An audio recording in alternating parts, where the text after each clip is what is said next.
சகோதர சகோதரிகளே, அனைவருக்கும் அன்பின் வாழ்த்துக்கள். மீண்டுமாக இந்த ஒரு தொடர் பைபிள் ஸ்டடியில் நம்ம கலந்து கொள்வதற்கு தேவன் கொடுத்துட்ட ஒரு மாபெரும் கிருபைக்காக நன்றிகளின் ஸ்தோத்திரங்களை லெக்சர் மூலமாக எடுத்துக்கொள்ளலாம். ஸோ நம்ம இன்னைக்கு பார்க்க போகிற அந்த பாடங்கள் பார்த்தீங்கன்னா 2 கொரிந்தியர்ல வசனம் 3 நம்ம பார்க்க போகிறோம்.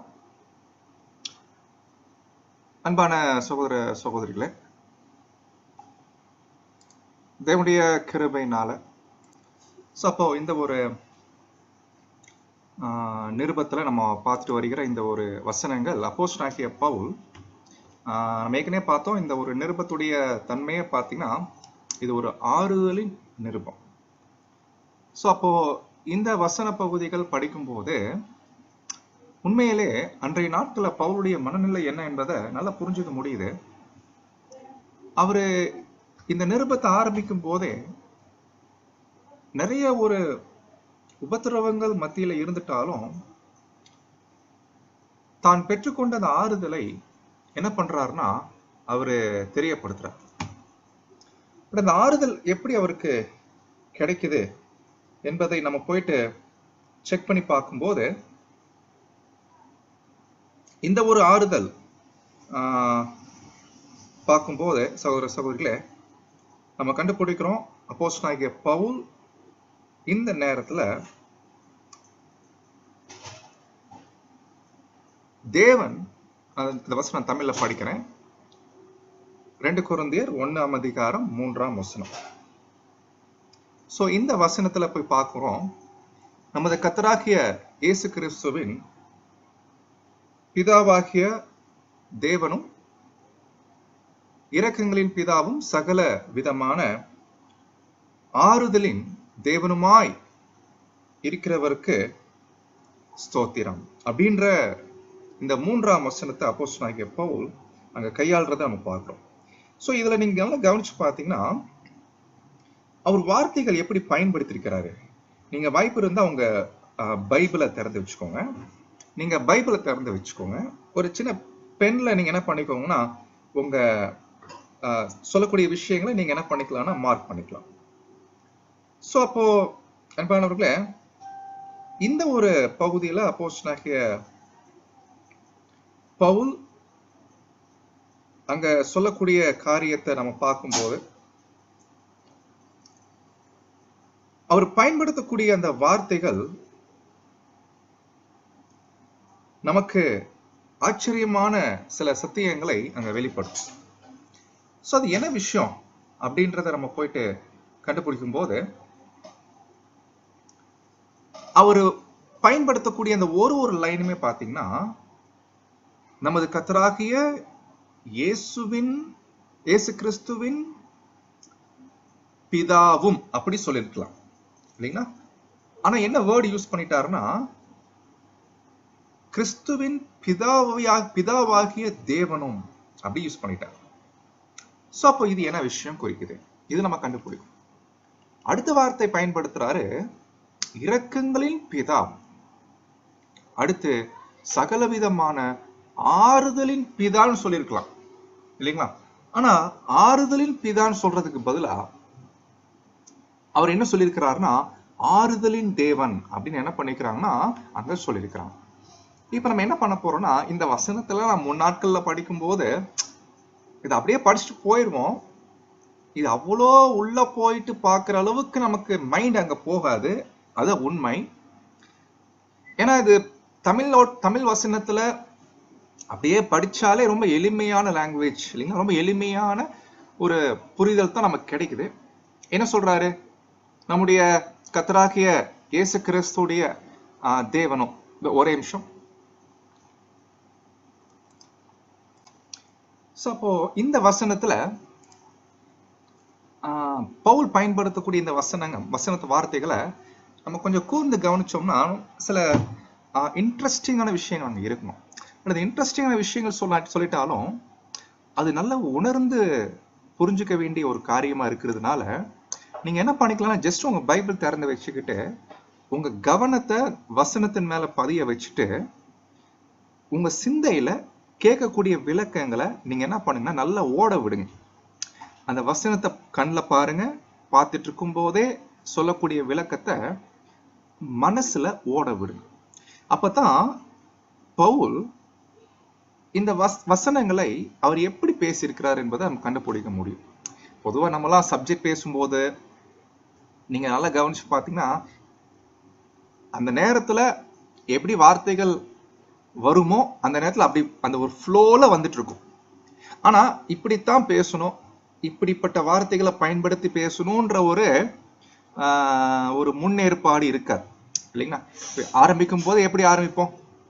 கிறிஸ்து இயேசுக்குள் பிரியமான அன்பு சகோதர சகோதரிகளே, உங்க அனைவருக்கும் அன்பின் வாழ்த்துக்கள், இப்படி சொல்லிட்டு போயிட்டே இருப்போம் இல்லைங்களா?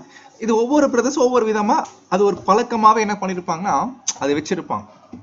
அது மாதிரி பவுல் ஏதோ நிருபம் எழுதும் போது பேசிட்டாரான்னு கேட்டா அப்படி இல்லை. ஏன்னா இது தேவனுடைய வார்த்தைகளா இருக்கிறதுனால அவர் பயன்படுத்தும் போது நல்லா கவனிங்க.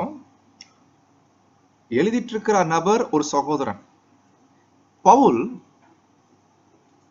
சொல்ல சொல்ல சொல்ல எழுதிட்டு இருக்கிறாரு. ஆனால் பவுல் சொல்லக்கூடிய வார்த்தைகள் நல்லா யோசிச்சு பேசுற, யோசிச்சு எழுதுற. ஆவியில சத்தியத்தின்படி எந்த ஒரு உபதேசத்தின்படி தவறான விஷயம் எதுவும் வராம கரெக்டா வார்த்தைகளை அர்த்தத்தோட அங்க பயன்படுத்துறான். இது பவுலுடைய எழுத்துக்களை பார்க்கலாம். இப்ப நம்ம உள்ள போய் பார்த்தோம்னா பாருங்க எப்படி சொல்றாரு பாருங்க. ஃபர்ஸ்ட் பாயிண்ட், இந்த வசனம் இங்கிலீஷ்ல எப்படி ஆரம்பிக்குதுன்னா ஸ்தோத்திரம், ஸ்தோத்திரம் உண்டாவதாக, அப்படிதான் ஆரம்பிக்குது இல்லைங்களா? சோ ஸ்தோத்திரம். அப்போஸ்தலனாகிய பவுல் இந்த நிருபத்துடைய ஆரம்பத்திலே எப்படி ஆரம்பிச்சிட்டாருன்னா தேவனுக்கு ஸ்தோத்திரம், தேவனுக்கு ஸ்தோத்திரம். ஸ்தோத்திரம் என்ற வார்த்தைக்கு அர்த்தம் என்ன இல்லைங்களா? ஸ்தோத்திரம் இது நல்ல ஒரு அருமையான ஒரு வார்த்தை. இது தமிழ் வார்த்தையான்னு எனக்கு தெரியல. ஏன்னா தமிழ் நாட்டுல இந்த வார்த்தை யாரும் பயன்படுத்துறது கிடையாது, தமிழ் மக்கள் பயன்படுத்துறது கிடையாது. அப்ப இந்த ஸ்தோத்திரம் என்ற வார்த்தை எங்க இருந்து வந்துச்சு எனக்கு தெரியல, ஒருவேளை நீங்க தெரிஞ்சா நீங்க சொல்லலாம்.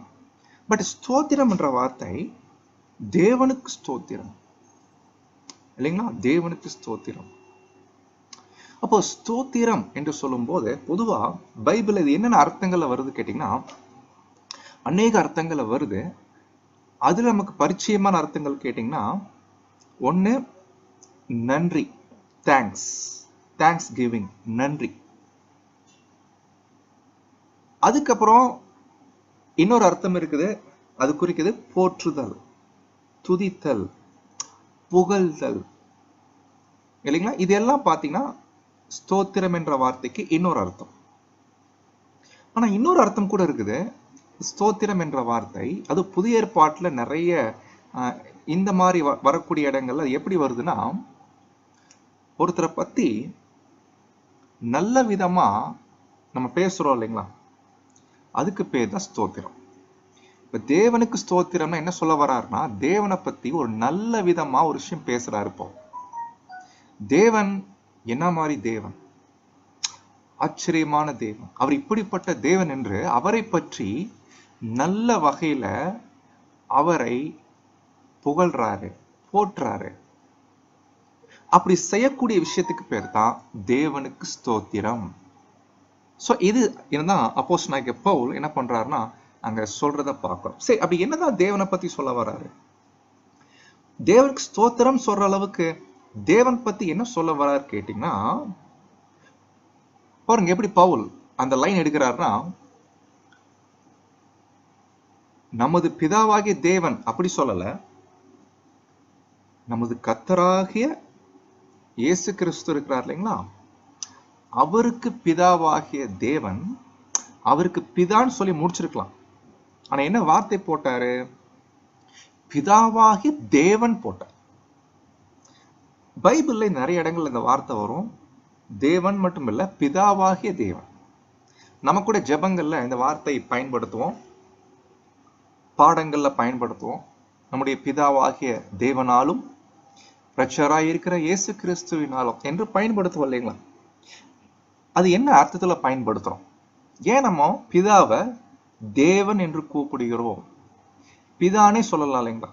பிதாவை தேவன் என்று நம்ம ஏன் கூப்பிடுறோம்? முதல்ல நம்ம ஏன் அவரை பிதான்னு கூப்பிடுறோம்? பிதான் யார் கூப்பிடுவாங்க?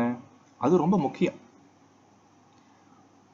அந்த பிதாவை, யாருடைய பிதா? இயேசு கிறிஸ்துவுடைய பிதா. இயேசு கிறிஸ்துவுக்கு பிதாவா இருக்கிறவரை தேவன் கூப்பிடுறோம்னா அது என்ன அர்த்தம்? அதே போல இந்த தேவன் தான், இந்த பிதா தான் ஆறுதலின், சகலவிதமான ஆறுதலின் தேவனா இருக்கிறாரு. அதே போல இந்த பிதா தான் இரக்கங்களுக்கும் பிதாவா இருக்கிறாரு. ரொம்ப பியூட்டிஃபுல்லான சில வார்த்தைகள் பவுல் அங்க பயன்படுத்திட்டார். நீங்க கேர்ஃபுல்லா கவனிச்சீங்கன்னா, நமது கர்த்தராகிய இயேசு கிறிஸ்து யார் தெரியும்? அவர் தான் நம்முடைய ஆண்டவர், நமது கர்த்தர். அவருடைய பிதா இருக்கிறார் இல்லைங்களா? பிதா, முதல்ல பிதான்னா என்ன அர்த்தம் அது நம்ம கொஞ்சம் பார்ப்போம். அன்பானவர்களே, பொதுவா இன்னைக்கு தேவனை நம்ம பிதான்னு கூப்பிடுறோம் இல்லைங்களா? பொதுவாக யாரை நம்ம பிதான்னு கூப்பிடுவோம்? பைபிள்ல பிதானா என்ன அர்த்தம்? இது நம்ம கண்டுபிடிக்கிறதுக்கு நீங்க நல்லா கவனிச்சீங்கன்னா, நம்ம பேசிக் கிளாஸ்லேயே பார்க்குற விஷயம்தான். யார் ஒருத்தர் ஒரு விஷயத்தை உண்டாக்குறாரு, யார் ஒருத்தர் ஒரு காரியத்தை உருவாக்குறாரு, எதை உருவாக்குறாரோ, எதை உண்டாக்குறாரோ அதற்கு அவர் என்ன ஆயிடுறாருன்னா பிதா. கரெக்டுங்களா? பிதான்னா அது அர்த்தம், தகப்பன் அல்லது அப்பா. இப்போ பைபிள்ல சாத்தானுக்கு ஒரு பேர் இருக்குது. சாத்தானுக்கு என்ன பேருன்னா அவரும் ஒரு பிதா. எதுக்கு பிதான்னு கேட்டீங்கன்னா பொய்க்கு பிதா. ஏன்னா இந்த அண்ட சராசரத்துல, உலகத்துல மட்டும் இல்லைங்க, டோட்டல் யூனிவர்ஸ்லயே ஒரு பொய் அப்படின்ற ஒரு விஷயத்த உருவாக்குனதே, உண்டாக்குனதே, அறிமுகப்படுத்தினதே யாருன்னு கேட்டீங்கன்னா சாத்தான். அதனாலதான் பொய்க்கு பிதா சாத்தான்.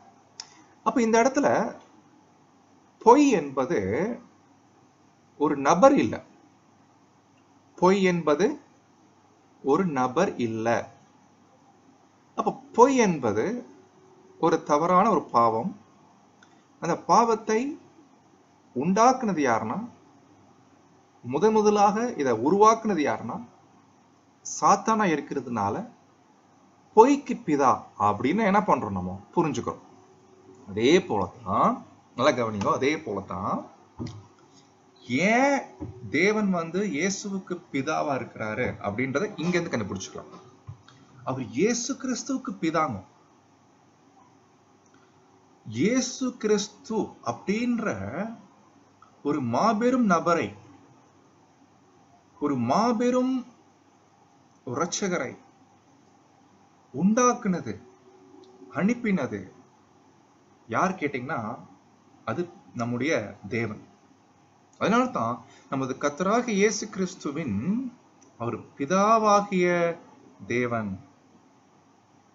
சொல்லிட்டு அடுத்த வார்த்தை பவுல் பயன்படுத்துறாரு, அவர் இரக்கங்களின் பிதா. நீங்க கண்டுபிடிக்க நான் நம்புறேன், புரிஞ்சுக்கவே நான் நம்புறேன்.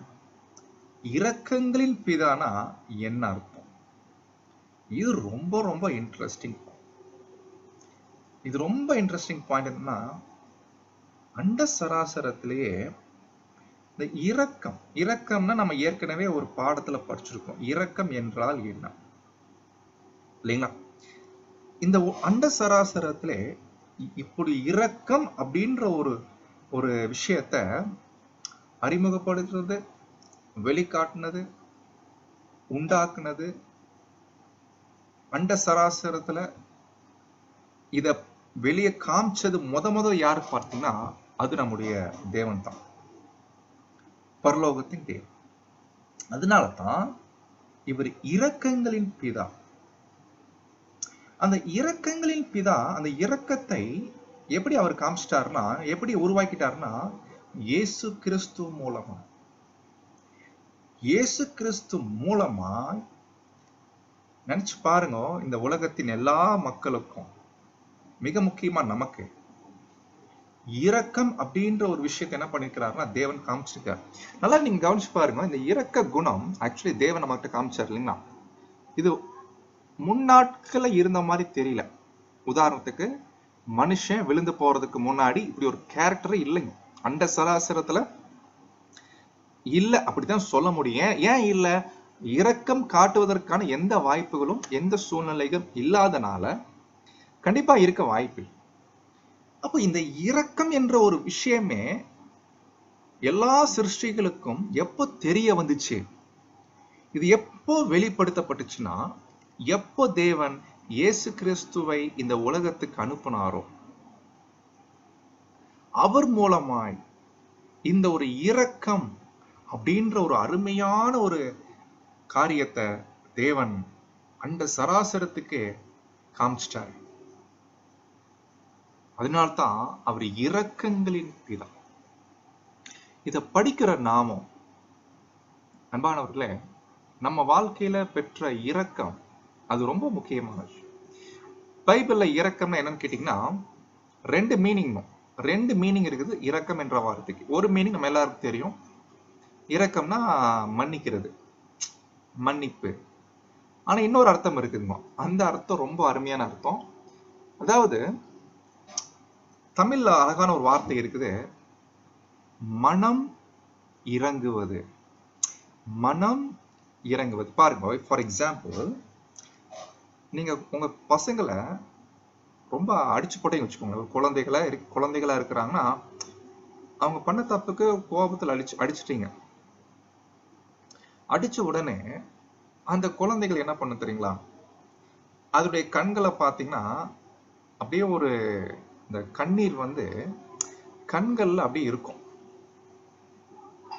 அப்போ அந்த முகத்தை பார்க்கும்போது அந்த கோபம் என்ன ஆயிருது?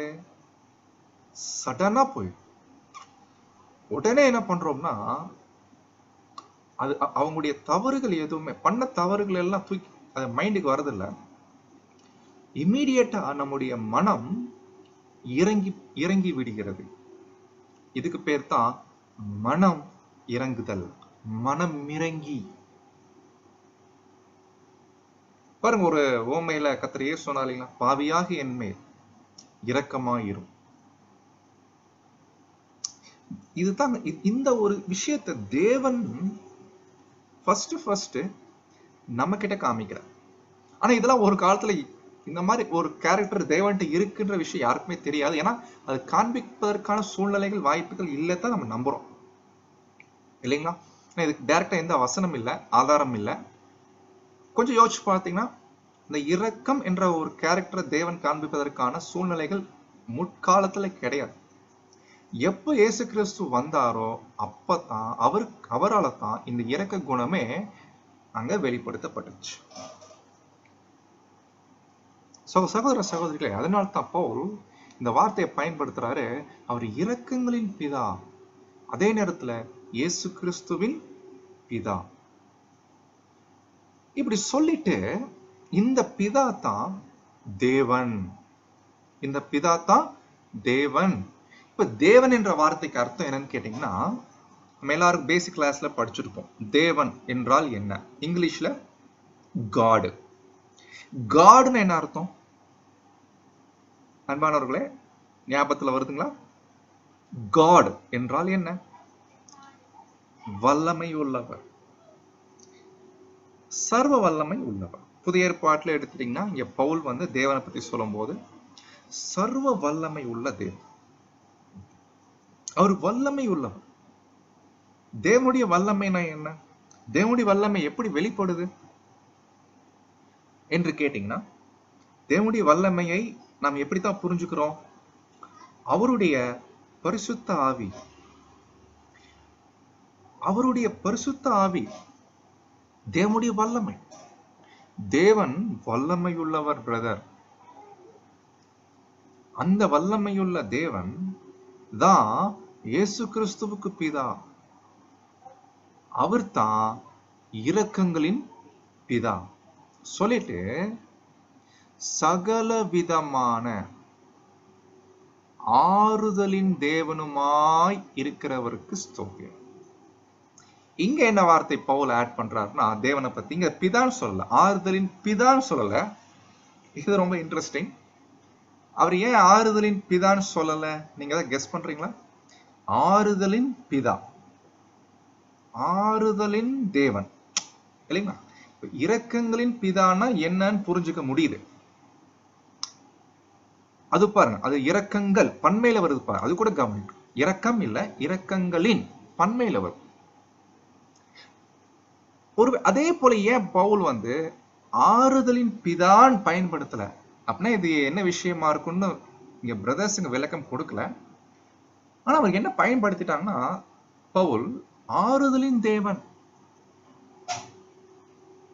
என்ன ரீசனா இருக்கும் கேட்டா, தேவன் என்றால் வல்லமையுள்ளவர் என்ற அர்த்தம். நம்முடைய வல்லமை உள்ள தேவன் நமக்கு என்ன பண்றாராமா? ஆறுதல் பண்றாரு. இப்போ ஆறுதல் எப்படி கிடைக்குது நமக்கு? அது ரொம்ப முக்கியம் இல்லைங்களா? தேவனுடைய ஆறுதல் அது எல்லா சகல விதமான ஆறுதல். அந்த ஆறுதல் கொடுக்கக்கூடிய தேவன் வல்லமையுள்ளவர். எப்படி நமக்கு இந்த ஆறுதல் கிடைக்குது? அதனால சொல்றாரு ஆறுதலின் தேவன். சொல்லும்போது தேவன் தம்முடைய பரிசுத்த ஆவியை நமக்கு கொடுக்கும் போது, அந்த பரிசுத்த ஆவி நமக்குள்ள வரும்போது கிடைக்குதாமா ஒரு ஆறுதல். அது எப்படி இந்த பரிசுத்த ஆவி வந்துச்சுன்னா எப்படி ஆறுதல் கிடைக்கும் கேட்டீங்கன்னா, இப்ப கொஞ்சம் பிராக்டிக்கலா பார்க்கலாம்.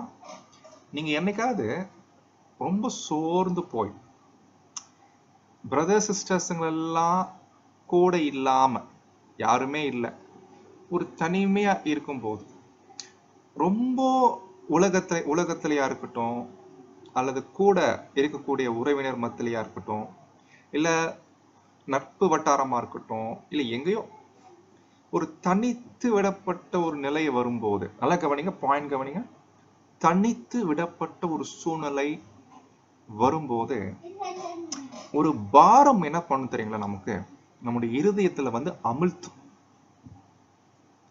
பத்தாவதுக்கு சில சூழ்நிலைகள்னா ஒருவேளை ஒரு நோயோ இல்ல ஒரு பொருளாதார பிரச்சனையோ இல்ல ஏதோ சம் பிரச்சனைகளோ ஒருவேளை அந்த சூழ்நிலைக்குள்ள இருந்தோன்னு வைங்களேன், இதன் மத்தியில ஒரு பெரிய பாரம் இருக்கும்.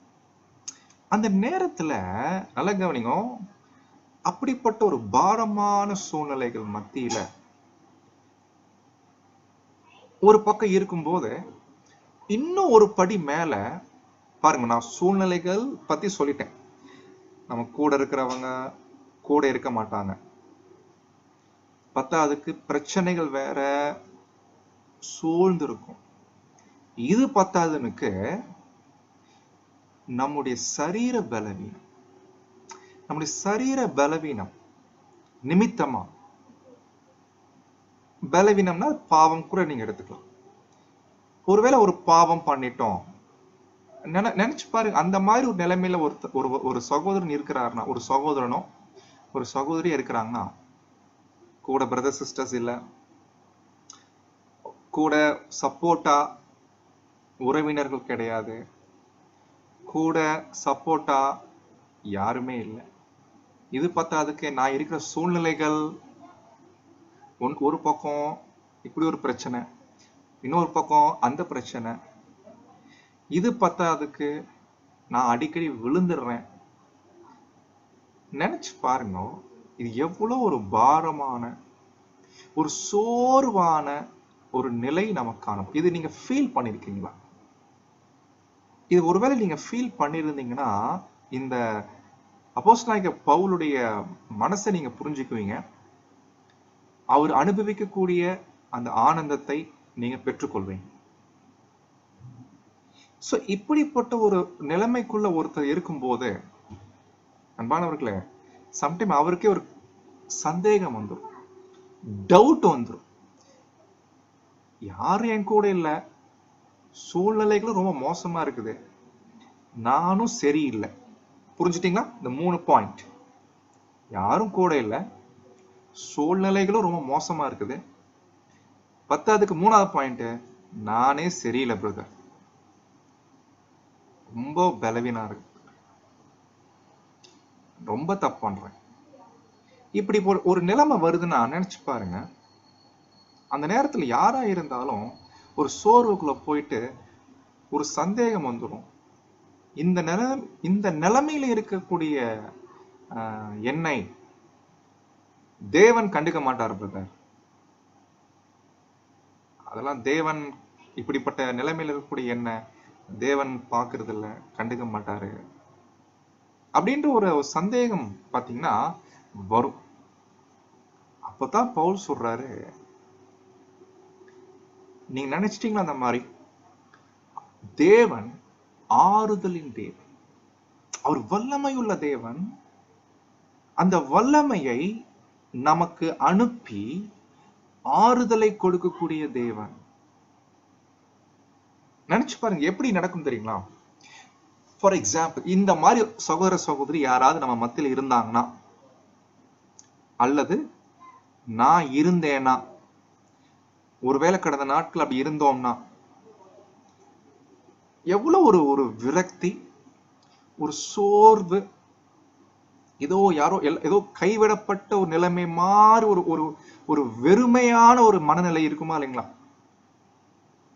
ஒருவேளை நம்ம கூட யாராவது பிரதர் சிஸ்டர்ஸ் உடைய நிலைமை அப்படி இருந்துச்சுன்னா, நீங்க இந்த வார்த்தைகளை சொல்லி என்கரேஜ் பண்ணுங்க. என்ன என்கரேஜ் பண்ணுங்கன்னா, பிரதர் சிஸ்டர், நீங்க ஏதோ முகத்துல சிரிக்கிறீங்க, ஆனா தெரியுது எவ்வளவு வலி வேதனை இருக்குது, உன் நிலைமை தெரியும். ஆனா ஒரு விஷயம் புரிஞ்சுக்கோங்க பிரதர் சிஸ்டர், தேவன் வல்லமை உள்ளது. அவருடைய வல்லமையை நமக்கு அனுப்பி அந்த வல்லமையினால ஆறுதலை கொடுக்கக்கூடிய தேவன். அப்ப கேட்பாரு, எப்படி எங்க பிரதர் தேவன் எனக்கு ஆறுதல் கொடுப்பாரு கேட்டீங்கன்னா, இதுவும் அனுபவத்துல தான் சொல்ல முடியும். ஏன்னா பவுல் அப்படித்தான் சொல்றார். பவுலுக்கு ஏகப்பட்ட பிரச்சனைங்க, அதெல்லாம் நம்ம படிக்க போறோம். ஒன்னு ரெண்டு இல்லைங்க, ஏகப்பட்ட பிரச்சனை. ஆனா பவுலுக்கு ஒரு ஆறுதல் கிடைச்சிச்சா? அந்த ஆறுதல் எப்படி கிடைச்சிச்சு கேட்டா, தேவன் தம்முடைய வல்லமையை அனுப்பி அந்த வல்லமை உள்ள போகும்போது இவ்வளோ சூழ்நிலைகள் மத்தியிலையும் அவருக்கு ஒரு ஆறுதல் கிடைச்சிச்சு. அது என்ன ஆறுதலா இருக்கும்? எப்படிப்பட்ட ஆறுதலா இருக்கும்? அந்த வல்லமை தேவன் அனுப்புறாரு இல்லைங்களா? எப்படி அனுப்புவார்னு நினைக்கிறீங்க? பரிசுத்தாவி. தேவனுடைய வல்லமை பரிசுத்தாவி. இந்த பரிசுத்தாவி நமக்குள்ள உள்ள வர்றதை எப்படி புரிஞ்சுக்கலாம் கேட்டீங்கன்னா, அன்பான சகோதர சகோதரிகளே, இந்த மாதிரி வேத வசனங்கள், தேவனுடைய வார்த்தைகள் இருக்கு இல்லைங்களா? தேவனுடைய வார்த்தைகள், அந்த வார்த்தைகள் இருக்கக்கூடிய பரிசுத்தாவி. ஏன்னா தேவன் நமக்கு பரிசுத்தாவி எப்படிதான் கொடுக்கிறார்? அவருடைய வார்த்தைகள்னால. கரெக்டுங்களா? நான் பேசுற வசனங்கள் ஆவியாயும் ஜீவனுமாய் இருக்குது. இப்படிப்பட்ட நிலைமையில் இருக்கக்கூடிய ஒரு சகோதரனோ சகோதரியோ சப்ஜெக்ட் படிக்கும்போது, சப்ஜெக்ட் கேட்கும் போது, தேவனுடைய வார்த்தைகள், அந்த வசனங்களுடைய வெளிச்சம், அந்த வசனத்துடைய அர்த்தங்கள் தெரியும் போது, அந்த வசனத்துடைய ஆழங்கள் புரியும் போது, அந்த ஒரு புரிதல் கிடைக்குது இல்லைங்களா? ஒரு காலத்துல இந்த புரிதல் இல்லை. ஆனா இப்ப அந்த வசனம் படிக்கும் போது எவ்வளவு தெளிவா புரியுது. ஒருவேளை அந்த அனுபவம் நீங்க வாங்கிட்டீங்கன்னு வச்சுக்கோங்களேன், அதுவே நமக்கு ஒரு பெரிய ஆறுதலை கொடுக்கும். இந்த மாதிரி சூழ்நிலைகள் மத்தியில நான் என்ன நினைச்சிட்டு இருந்தேன்? தேவன் என்னை கண்டுகிறது இல்ல, தேவன் என்னை கைவிட்டார் போல அப்படின்னு நான் நினைச்சிட்டு இருந்தேன். ஆனா இப்பதான் புரியுது, இவ்வளவு நாள் புரியாத இந்த வசனம், இவ்வளவு நாள் எனக்கு மைண்ட்ல ஏறாத இந்த சப்ஜெக்ட் இப்ப ரொம்ப தெளிவா தெரியுது, இவ்வளவு தெளிவா புரியுது அப்படின்ற ஒரு அனுபவத்துக்குள்ள நீங்க போனீங்க வச்சுக்கோங்களேன், அன்பானவர்களே, அது நமக்கு ஒரு தைரியத்தை கொடுக்குதுங்க. அதுதாங்க நமக்கு தைரியம். இதுதான் நமக்கு ஆறுதல் கிடைக்கும். இப்படித்தான் தேவன் தம்முடைய பிள்ளைகளுக்கு என்ன பண்றாரு தெரியுங்களா? ஆறுதலை கொடுக்கிறாரு. ஒருவேளை இந்த ஒரு மீட்டிங் சாட்சி கூட்டமா இருந்துச்சுன்னா கண்டிப்பா நம்ம எல்லாரும் இந்த மாதிரி ஏதாவது அனுபவங்கள் நீங்க வாங்கி இருந்தீங்கன்னா, என்ன வசனம் படிச்சீங்க, எந்த வசனத்துடைய அர்த்தம் உங்களுக்கு அந்த நேரத்துல தெரிய வந்துச்சு, இந்த பாடம் எப்படி புரிஞ்சுக்கிட்டீங்க, ரொம்ப ஆச்சரியமா இருந்துச்சு, ரொம்ப சோர்வா இருக்கும்போது இந்த சத்தியத்தின் வெளிச்சம் எனக்கு தெரியும் போது, அது இத்தனை வருஷத்துக்கு அப்புறம் இது தெரியும் போது அது ரொம்ப பிளெஸிங்கா இருக்கு. எனக்கு அதுதான் எனக்கு ஆறுதல். என்ன ஆறுதல் கிடைக்குது? இன்னமும் தேவன் என் பட்சத்தில் இருக்கிறார், தேவன் நம் பட்சத்தில் இருக்கிறார் என்ற அந்த ஒரு உறுதி கிடைக்குது இல்லைங்களா? இப்போ தேவன் நம்மகிட்ட பட்சம் இல்லைன்னு வச்சுக்கோங்களேன், ஒன்னும் புரியாது, வசனமே புரியாது, எவ்வளவு சப்ஜெக்ட் கேட்டாலும் மைண்ட்ல ஏறாது, அது ரொம்ப மோசமான கண்டிஷன். ஆனா தேவன் இப்ப வரைக்கும் பாரு, இதெல்லாம் ரொம்ப ஆச்சரியம். இத்தனை வருஷத்துல நம்ம ட்ரூத்துக்கு வந்திருக்கிறோம். ட்ரூத்துக்கு வந்து இவ்வளவு வருஷம் ஆயிருக்கும். நம்ம எல்லாம் தெரிஞ்சிட்டோமா? எல்லாம் தெரிஞ்சிட்டோம்னா அப்படி இல்லைங்க. அப்படி ஒருவேளை எல்லாம் தெரிஞ்சுட்டேன்னு நினைச்சிட்டு இருந்தீங்கன்னா கண்டிப்பா அது பிரச்சனை தான். இப்பவும் நம்ம நிறைய விஷயங்கள் கற்றுக்கொள்றோம். வேத வசனங்களுடைய வெளிச்சம் தெரியும் போது அது நமக்கு ஒரு ஆறுதலை கொடுக்குது. கண்டிப்பா தேவனால் கைவிடப்பட்டவர்கள், தேவன் ஒருத்தர் கைவிட மாட்டார் யாருமே, அல்லது தேவன் இருந்து ஒருத்தர் விலகி போறார் அப்படின்னா இப்படிப்பட்ட ஆசீர்வாதங்களை பெற்றுக்கொள்ள மாட்டார். ஆனா என்ன சூழ்நிலையில் இருந்தாலும் தேவனை சார்ந்திருக்கிறார். ஏன்னா அவர் இரக்கங்களின் பிதா, அவர் இரக்கங்களின் பிதா, மனம் இறங்கக்கூடிய பிதா. ஒரு டைம் கிடையாது, நாட் ஃபார் ஒன் டைம். போன மாசம் இறங்கினார் பிரதர், போன மெமோரியல்ல ஏதோ மனம் இறங்கினாரு, தப்பிச்சேன். இந்த மெமோரியல் கை வச்சேன், ஆனா மறுபடியும் தப்பு பண்ணிட்டேன். எப்படிங்க பிரதர்? அப்படி எடுத்துக்காதீங்க. இரக்கங்களின் பிதா, the father of mercies, பன்மையில வருது. அதனால்தான் பவுல் சொல்றார் அவர் இரக்கங்களின் பிதா. அதனால சகல விதமான ஒன்னு ரெண்டு கிடையாது, சகல விதமான ஆறுதலின் தேவன். நிறைய நேரங்கள்ல நாம ஆறுதல் இந்த மாதிரி சூழ்நிலைகள் மத்தியில நாம ட்ரை பண்றோம் ஆறுதலை பெறுவதற்கு, ஆறுதலை அடைவதற்கு நம்ம சுய புத்தியில, சொந்த ஞானத்துல நம்ம ட்ரை பண்றோம். ஆனா அதை வேஸ்ட். இவ்வளோ சூழ்நிலைகள் மத்தியில இருந்துட்டாலும் எனக்கு தேவன்றிருந்து வரக்கூடிய ஆறுதல் தான் எனக்கு உண்மையான ஆறுதல். சோ இதுதான் அப்போஸ்தலனாகிய பவுல் இந்த 3ஆம் வசனத்துல இப்படிப்பட்ட தேவன் தாங்க நம்முடைய தேவன் சொல்லிட்டு அவருக்கு ஸ்தோத்திரம், அவர் ஸ்தோத்திரம் என்று பவுல் அங்க குறிப்பிடுறாரு. அன்பான சகோதர சகோதரிகளே, கண்டிப்பா நம்முடைய ஆவிக்குரிய ஜீவியத்துல இது போன்ற அனுபவங்கள் கண்டிப்பா நமக்கு இருக்கும் இல்லைங்களா? எப்போதும் நம்ம மலை மேல எப்போதுமே மலை மேல இருக்க மாட்டோம். சில நேரங்கள வாழ்க்கையில பள்ளத்தாக்குல கூட இருக்கும். நான் சொல்றது புரியுதுங்களா? மலைக்கு மேல நிக்கிறதுனா என்ன, அது ஒரு டைம். சில நேரங்கள பள்ளத்தாக்குல கூட நிற்போம். மலைக்கு மேல நின்னா ஹாப்பியா இருப்போம், ஆனா சம்டைம் பள்ளத்தாக்குல இருக்கும் போது ரொம்ப கஷ்டமா இருக்கும். பட் இது எல்லாமே என்ன அனுபவங்கள் வந்துட்டாலும் தேவனுடைய பிள்ளைகளுக்கு வேண்டிய ஆறுதலை தேவன் என்ன பண்றாங்கன்னா அங்க கொடுக்குறாங்க. சொல்லிட்டு இப்ப 4ஆம் வசனத்துக்கு வர, இந்த 4ஆம் வசனத்துக்கு வரும்போது பாருங்க, தேவனால், அந்த அடிக்கடி இந்த வார்த்தை யூஸ் பண்றார், அவர் வல்லமையுள்ள தேவன், அவரால் எங்களுக்கு அருளப்படுகிற ஆறுதலினாலே. அன்றைய நாட்கள்ல பவுல் மற்றும் அநேக சகோதரர்களுக்கு இப்படியாகத்தான் ஆறுதலே கிடைச்சிச்சு. ஏன்னா அவங்க நாட்டுல பைபிள் கூட கிடையாது. நம்ம கையில பைபிள் இருக்கோ, அவங்க நாட்கள்ல பைபிள் இல்லை.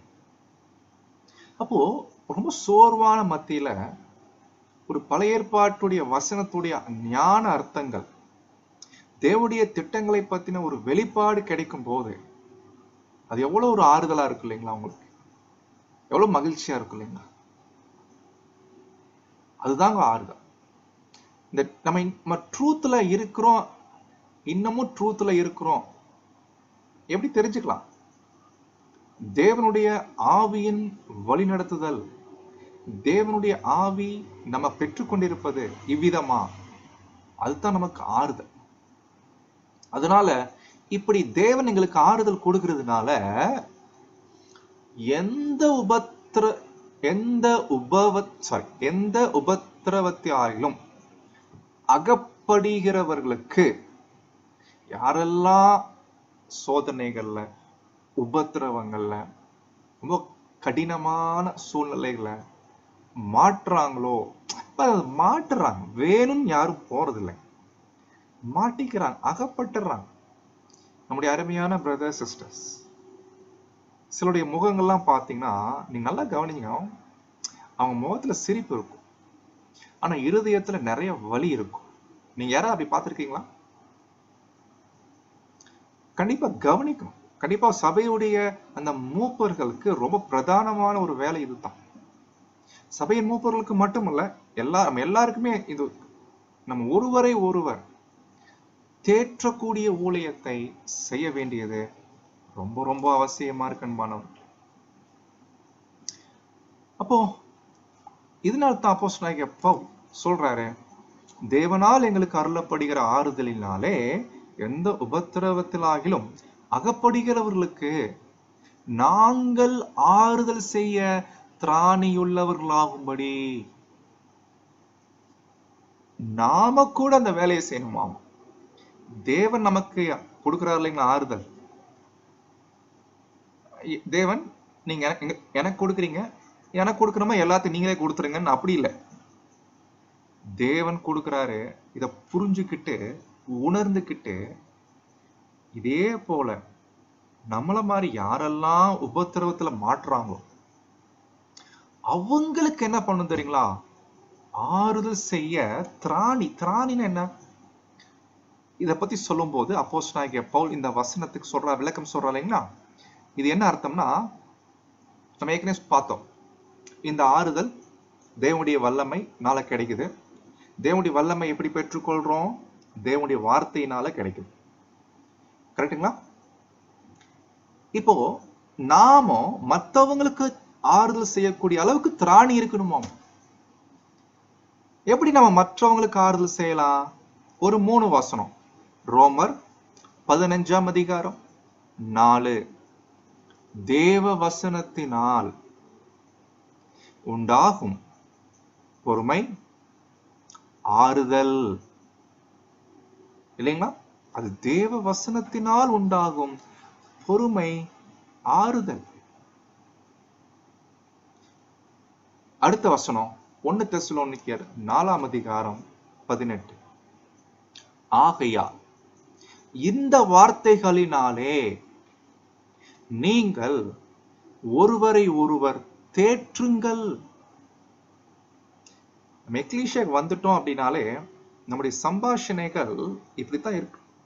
வேத வசனங்கள் உடைய சம்பாஷணை மட்டுமே இருக்கணும். அதுதான் நமக்கு வேண்டிய ஆறுதல் கொடுக்குது. என்கரேஜ்மெண்ட் பண்ணணும், ஆறுதல் செய்யக்கூடிய ஊழியம். 1 தெசலோனிக்கேயர் 5:11. ஆகையால் நீங்கள் செய்து வருகிறபடியே ஒருவரை ஒருவர் தேற்றி ஒருவருக்கொருவர் பக்தி விருத்தி உண்டாகும்படி செய்யுங்கள். அன்பானவர்களே, தெரியலைங்க, நம்ம எல்லாம் இப்போ ஒன்னா இருக்கிறோம். ஒன் டே மீட்டிங் கூட நம்ம எல்லாரும் ஒன்னா சேர்ந்தோம். ஆனா அடுத்த வருஷம் நம்ம எல்லாரும் இருப்போமான்னு தெரியல. ஒருவேளை சில உபத்திரவங்கள், சோதனைகள் மத்தியில சகோதரனோ சகோதரியோ சொந்த புத்தியில, சொந்த ஞானத்துல உலகத்துக்குள்ள போவதற்கு கூட வாய்ப்பு இருக்கு. எனவே அப்படிப்பட்ட சோதனைகள், உபத்திரவங்கள் அகப்படுகிறவர்களுக்கு தேவனுடைய வசனங்களை சொல்லி, வசனங்களால, தேவனுடைய வார்த்தைகளால நாம் பெற்றுக்கொண்ட ஆறுதலை நாம சொல்லணும். சோ எனவே இந்த அளவுக்கு திராணி நமக்கு வரணும்னா அது தேவன் தான் நமக்கு என்ன பண்றாருங்க, அவரே எங்களுக்கு வரக்கூடிய எல்லா உபத்திரவங்களிலும் விடுவிப்பர் சொல்லல. உபத்திரவம் இருக்கும்.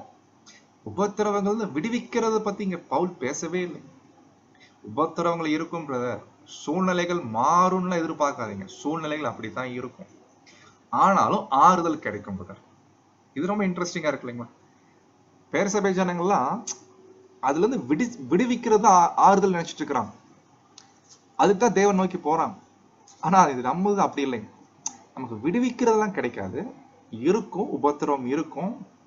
ஆனா இந்த உபத்திரவங்கள்ல நமக்கு என்ன இருக்காமா, ஆறுதல் கிடைக்குது. சோ இதுதான் பவுல் அங்க சொல்லிட்டு இப்ப என்ன பண்றாருன்னா அடுத்த வசனத்துக்கு வராரு. 5ஆம் வசனம், எப்படி எனில், அது எப்படி எனில் வரக்கூடாது, அதனால அப்படி வரும். டிரான்ஸ்லேஷன் வந்து நீங்க எப்படி படிக்கணும்னா அதனால, எதனால தேவன் எங்களுக்கு ஆறுதல் செய்யறாரு, ஏன்னா அந்த ஆறுதல்னால நாங்க மற்றவங்களுக்கு செய்ய முடியும், அந்த திராணி கிடைக்குது. தேவன் எங்களுக்கு ஆறுதல் செய்யறதுனால செய்யறாரு. அதனால கிறிஸ்துவின் உடைய பாடுகள்,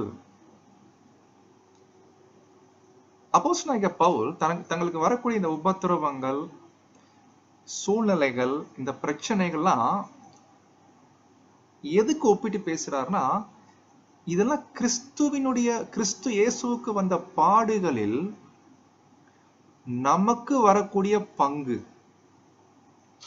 நாம் பெற்றுக்கொள்ளக்கூடிய ஒரு பங்கு. கிறிஸ்துவின் பாடுகள் என்பது அவர் குடிச்ச பாத்திரங்க. அந்த ஒரே பாத்திரம் தான் நம்ம எல்லார் கைகளையும் வந்திருக்குது. கரெக்டுங்களா? நம்ம எல்லாருக்கும் அவரவர் பாத்திரத்தை குடிக்கிறோம். பட் யாருடைய பாத்திரம்? கர்த்தருடைய பாத்திரம். சில பேர் அதிகமா குடிப்பாங்க, சில பேர் கம்மியா குடிப்பாங்க. பட் எவ்வளவு குடிச்சாலும் நமக்கான பங்கு என்ன?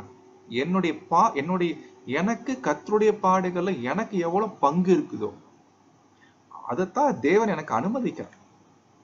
எனவே அந்த பாத்திரத்துல பங்கு எடுக்கணும். அது வேண்டான்னு சொல்லக்கூடாது. ஆனா அப்படி பங்கெடுக்கும் போது, இப்ப அப்போஸ்தலனாகிய பவுலுக்குலாம் பாத்தீங்கன்னா கொஞ்சம் அதிகமா நிறைய குடிச்சிருக்கார். கிறிஸ்துவின் பாடுகள் எங்களிடத்தில் பெருகுகிறது போல, கிறிஸ்துவினாலே, அது கூட பாருங்க எல்லாம் கிறிஸ்துவனாலதான்.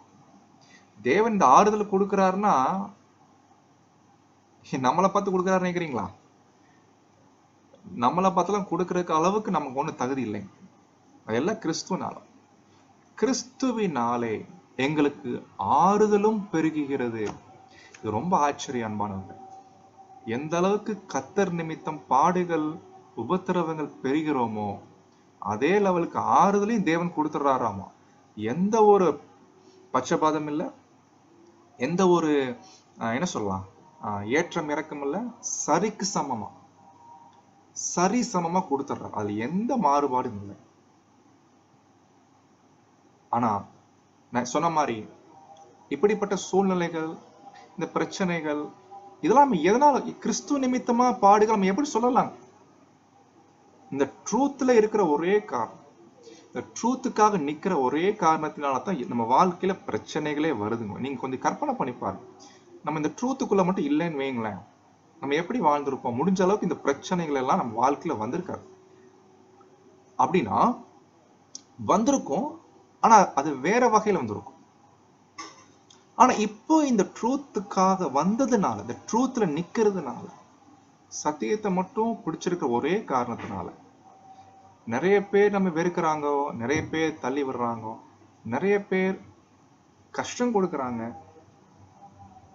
இன்னொரு பக்கம் சூழ்நிலைகள் சரியில்லை, இன்னொரு பக்கம் நாமளே அப்பப்போ சரியில்லாம போயிடும். எப்படி கிடைக்குது ஆறுதல்? கிறிஸ்துவினாலே. கிறிஸ்துவினால் தேவன் இந்த ஆறுதலை நமக்கு அங்க கொடுக்கிறார். பல வகையில கொடுக்கிறார். தேவனுடைய வார்த்தையை நான் சொல்லிட்டேன். பட் தேவனுடைய வார்த்தையால் இருந்தாலும் அந்த தேவனுடைய வார்த்தையிலே பல வகை இருக்கணும். சில நேரங்களில் வாக்கு தத்தம், சில நேரங்களில் பதில். இது ரொம்ப இன்ட்ரெஸ்டிங். ரொம்ப நாளா புரியாத ஒரு வசனம், ரொம்ப நாளா கேள்வியா இருந்த வசனம், அதுக்கு பதில் கிடைக்கும் போது என்ன சந்தோஷம் தெரியுங்க. நீங்க ஃபீல் பண்ணிக்கீங்களா அந்த மாதிரி? ரொம்ப இன்ட்ரெஸ்டிங். ரொம்ப நாளா ஒரு புரியாத ஒரு விஷயம், அது ரொம்ப ரொம்ப நாள்ன்றது ரொம்ப வருஷமா, ரொம்ப ஆச்சரியமாயிருக்கு. நிறைய எக்ஸாம்பிள், நிறைய உதாரணம், நிறைய வசனத்துடைய கொள்கைகள், அந்த சில கொள்கைலாம் இருக்குமா, அதெல்லாம் புரியும் போது ரொம்ப ஹாப்பி ஆயிடும். இன்னைக்கு எவ்வளோ சீனியர் பிரதர்ஸ் இருக்கிறாங்க இல்லைங்களா, அவங்க கூட பேசாத சில அருமையான சத்தியங்கள், அவங்களுக்கே தெரியாத விஷயங்கள அவங்களுக்கு பின்னாடி ட்ரூத்துக்கு வந்த நமக்கு தேவன் கொடுக்கிறார் வைங்களேன். அது என்ன ஹாப்பி தெரியுங்களா? ஒரு பிரதர் சொன்னாருங்க, இது நல்ல அருமையான சாட்சி. சில நேரங்கள் அவர் சப்ஜெக்ட் பேசும்போது சில விளக்கங்கள் அவரா கொடுத்துருவாராம். அந்த சப்ஜெக்ட் பேசும்போதே அந்த ஒரு எக்ஸ்பிளனேஷன் கொடுத்துருவாரு. ஆனா அந்த எக்ஸ்பிளனேஷன் அவர் கொடுக்கும்போது அவருக்கே ரொம்ப ஆச்சரியமா இருக்கும். ஏன்னா அந்த விளக்கம் வசனத்துக்கு இசைவா இருக்கும். ஆனா அந்த விளக்கம் அவர் எங்கேயுமே படிச்சதே இல்லை. யாராவது ரெஃபரன்ஸ் கேட்டாங்கன்னா கொடுக்கவே தெரியாது. ஏன்னா எந்த ரெஃபரன்ஸுமே அவர் ரெஃபர் பண்ணல. சப்ஜெக்ட் பண்ற நேரத்துல அது பண்ணிடுவாராமா. ஆனா வேறொரு சந்தர்ப்பத்துல ஏதோ ஒரு ரீடிங் பண்ணும்போது, ரீபிரிண்ட்ஸ் படிக்கும் போது, ரீபிரிண்ட்ல ஒரு இடத்துல பிரதர் என்ன பண்ணிருப்பாருன்னா, இவர் என்ன எக்ஸ்பிளனேஷன் கொடுத்தாரோ அந்த விளக்கத்தை பிரதர் அசல் கொடுத்துருப்பாராமா.